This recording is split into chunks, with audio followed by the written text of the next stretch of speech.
Johnny Talk Sports in with the Week 16 NFL predictions. And I want to apologize in advance because what you see in this background, the games are not in the correct order.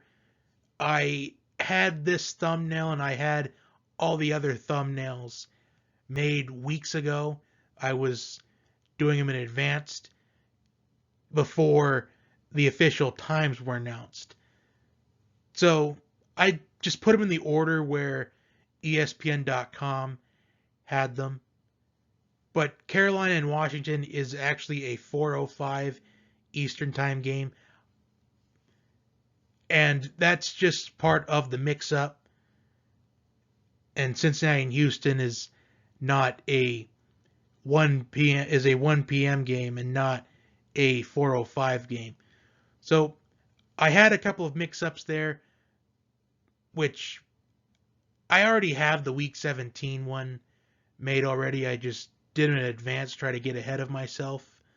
But I will go back and look for Week 17 to make sure that everything's right for next week, which probably isn't a good idea to do because there's always that one game that's get flexed for Sunday night. But if I had to guess, it'd probably be the Browns and Steelers that gets flexed in there for Sunday Night Football next week because that game is going to, in all likelihood, decide the AFC North. But let's get to the Week 16 predictions. Last week, my fourth consecutive week of having double-digit picks correct, and I added up all of my records for this season so far. After 15 weeks, I have a record of 148, 74, and 1, which is 66% accurate. Now, I wish that I could have had a 70% accurate season, which is still mathematically possible, but I have to get every single pick correct in these last 2 weeks of the season. I mean, nothing's impossible, so let's get to the Week 16 picks.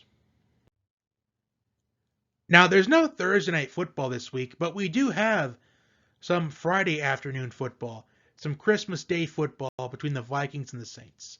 Now, the Vikings, their playoff hopes are almost dashed at this point, and a loss here for the Vikings, it would automatically eliminate them from playoff contention, while the Saints, they still need to fight in these last two games because there's a chance that the Saints can still get that first round bye. Because the Packers could lose their final two games of the season, and the Saints can win their final two games as well. So both these teams, they still have something to play for in this matchup. But what's going to stick out to me in this game is that the Vikings defense had a hard time stopping the run in these last 2 weeks. 2 weeks ago, the Vikings had a hard time stopping Ronald Jones, and last week they had a hard time stopping David Montgomery. And Alvin Kamara for the Saints, 1 week he is phenomenal, and then the next week, really not that good. So Alvin Kamara has been a little bit inconsistent so far this season for the Saints. But I think he's going to get back on track this week. I think the Saints are going to pick up that win. Drew Brees came back against the Chiefs last week, which I felt like could have been a little bit rushed. But the Saints, they came up close against the Chiefs, and possibly that could have been the Super Bowl 55 preview. And to tell you the truth, the Saints probably could have won that game if maybe a couple plays went differently. But I will pick the Saints to bounce back this week. Because right now the Saints are on a 2-game losing streak. They need to keep up alive for that number 1 seed, because the number 1 seed is going to be huge this year, because that's the only first round bye you're getting, is if you get the 1 seed. And the Saints pick up the win, keep that possibility alive for the Saints. Next we have the Buccaneers and the Lions. So this is the first of the 3 Saturday games or day after Christmas games. And honestly, this one just feels kind of self-explanatory. I mean, some of these games this week are just pretty much self-explanatory, but the Lions, they haven't been good all season. Galladay's been out of the lineup for weeks now, the best target for Matthew Stafford. But TJ Hawkinson has shown that he can be potentially a top 5 tight end in the league in the years to come. And for Tampa Bay, a come-from-behind win against the Falcons, which honestly isn't that much of an accomplishment. I mean, that should be predictable. I I mean, you should be expected to come back from 17 down against the Falcons. But we are at that time in the season where Tom Brady is on his A game, and this week it should be no different. And adding into the weapons that the Buccaneers have now, I mean, adding in Antonio Brown, Chris Godwin, Mike Evans, better weapons for Tom Brady this year than he had last year for the Patriots. So I'm going with Tampa Bay in this one. I think they're going to win this pretty convincingly, to tell you the truth. I mean, for Matthew Stafford, these last two games, an audition tape to be the starting quarterback for the Lions in 2021, as it's uncertain what the Lions will do as far as a head coach is concerned, because depending on who they hire, they may want a quarterback of their own. But if it's a quarterback if it's someone that has experience with being a head coach in the NFL, then maybe they'll try to really come back and really improve Matthew Stafford's career. I mean, we've seen Jim Harbaugh do that with Alex Smith. I mean, in Jim Harbaugh's first year in San Francisco, Alex Smith had his career best year for the 49ers in Jim Harbaugh's first year. So it really depends. Buccaneers win, though. And in our second Saturday game, the 49ers take on the Cardinals. C.J. Beathard is slated to be the starting quarterback in this one, while the Cardinals, they're hanging on to a playoff spot right now, hanging on to one of those wild card positions. And I think they get the job done here. I just think with the 49ers being out of playoff contention, C.J. Beathard being the quarterback, I know that Kyle Shanahan's a good offensive-minded coach, and whoever the quarterback is can put up some serious points. But I just don't think it's going to be good enough for the 49ers this week. I thought about going with San Francisco here, but I'm going to go with the Cardinals in this. I just feel like that last week was a huge confidence booster for Arizona moving forward. And I think they win this week and keep up that playoff push. Although I do think that the 49ers will put points on the board this week, won't be enough. I think this game will probably be close. I think Beathard will probably throw a couple touchdown passes, actually. And maybe one to Brandon Ayuk, because Brandon Ayuk has really solidified himself as a future number one wide receiver for this 49ers team. But Arizona wins this week. Next, we have the third of the Saturday games between the Dolphins and the Raiders. The Raiders' playoff hopes are right now at slim to none. While the Dolphins, they're having a good year with Tua Tagovailoa. They've really turned a page since starting Tua Tagovailoa at quarterback.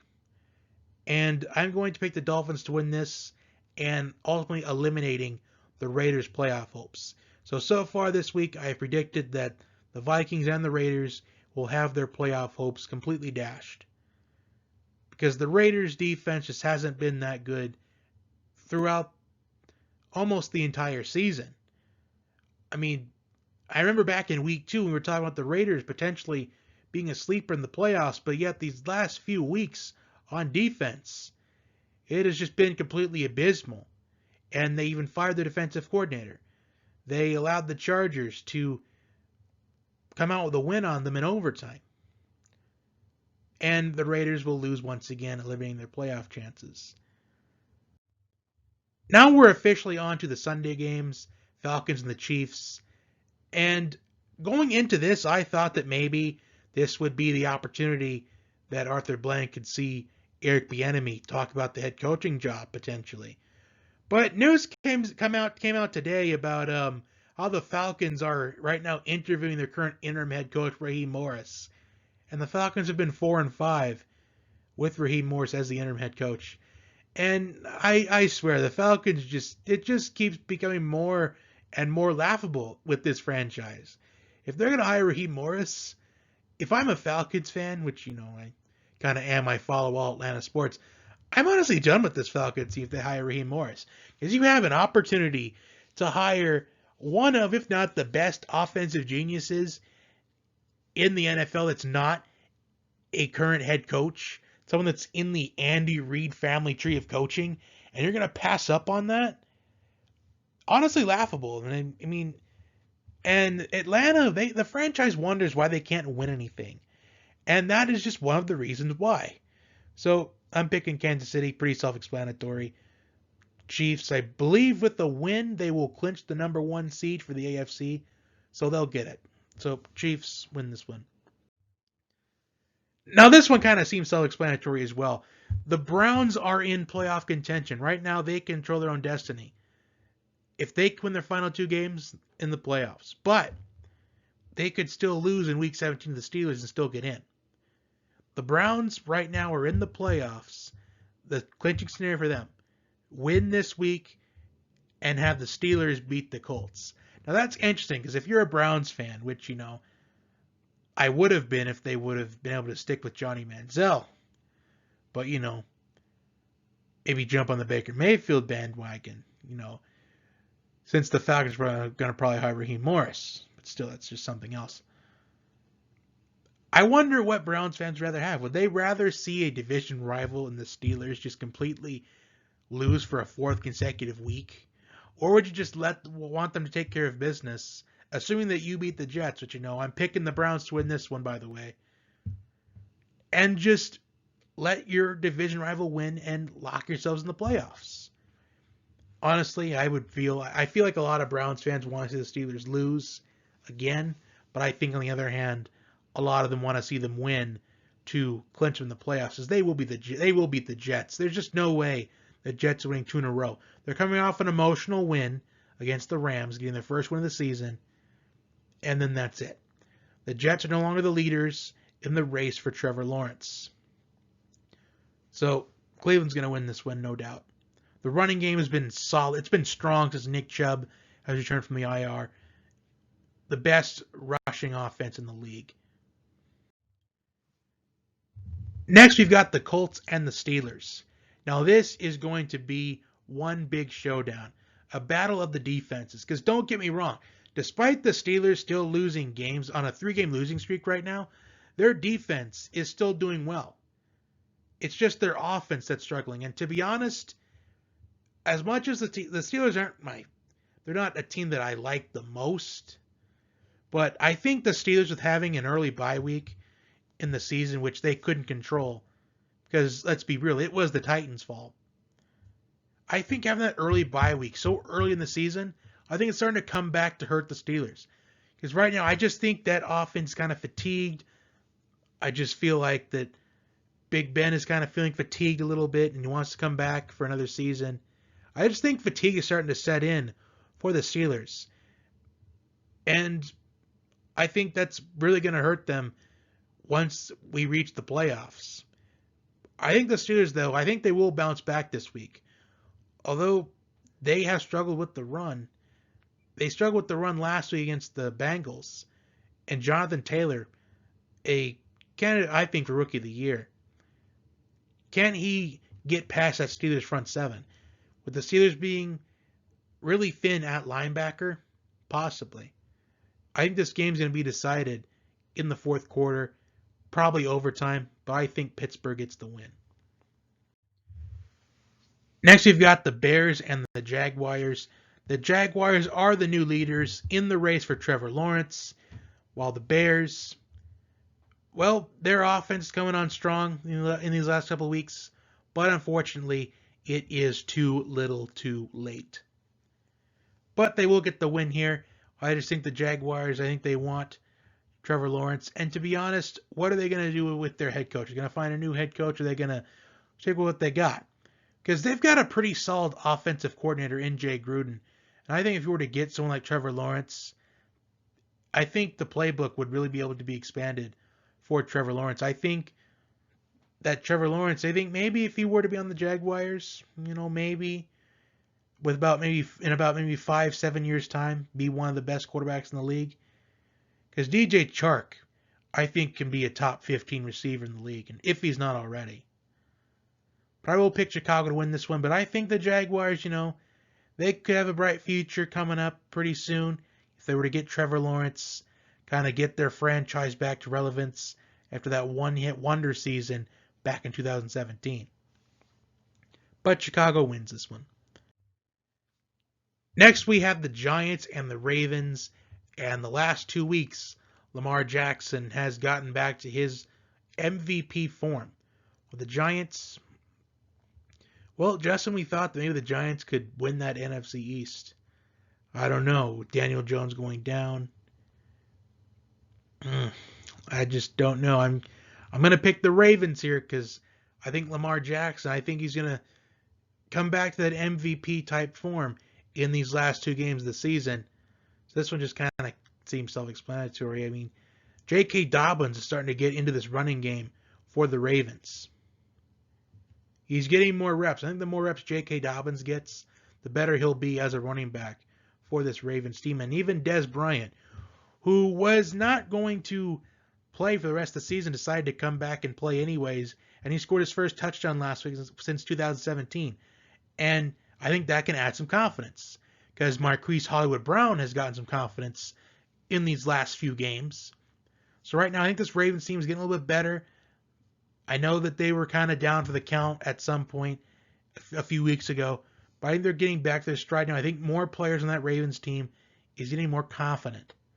So I'm picking Baltimore. Next, we have the Bengals and the Texans. Joe Mixon, will he come back this week, or is it in their best interest to sit him for the rest of the season?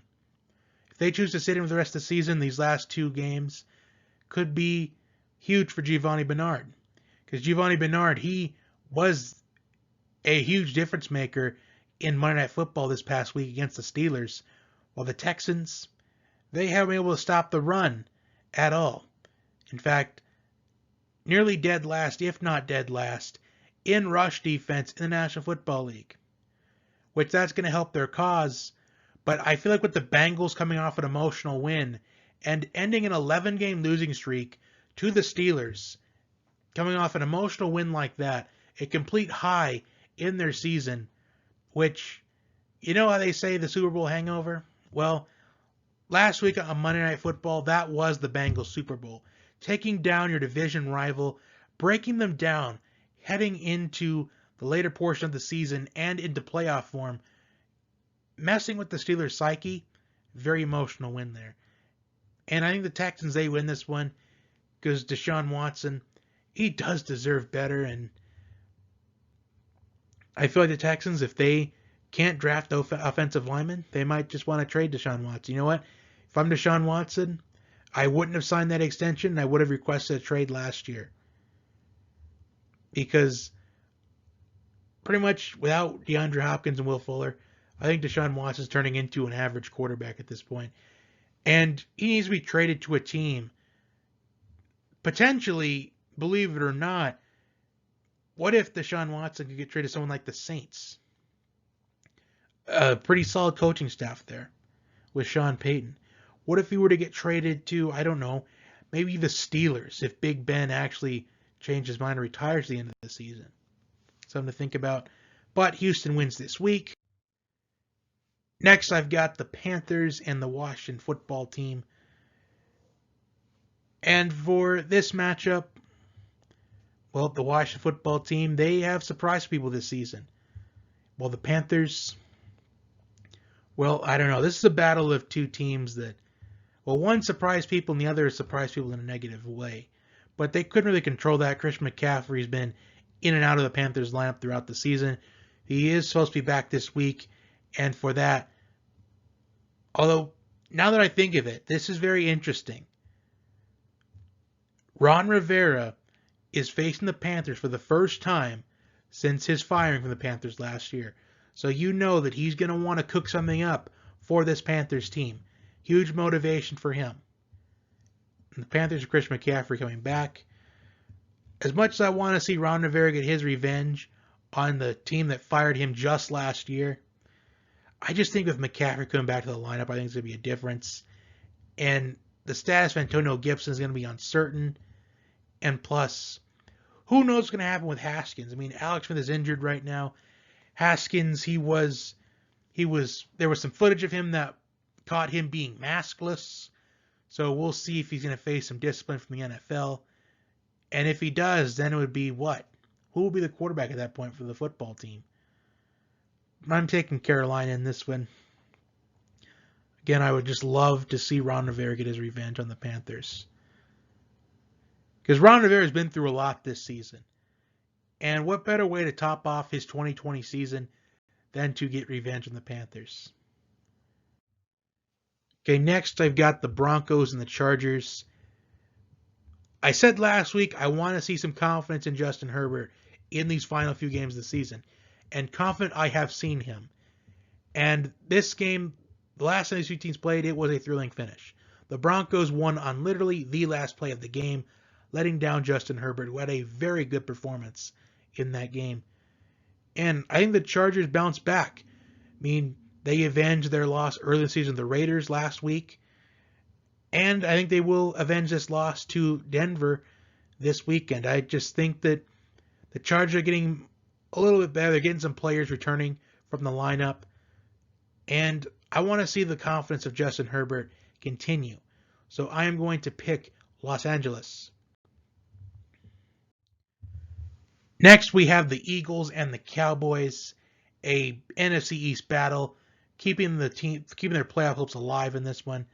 The Cowboys got a huge win last week against the 49ers, keeping their division hopes alive and playoff hopes alive, while the Eagles, they suffered a loss last week to the Cardinals.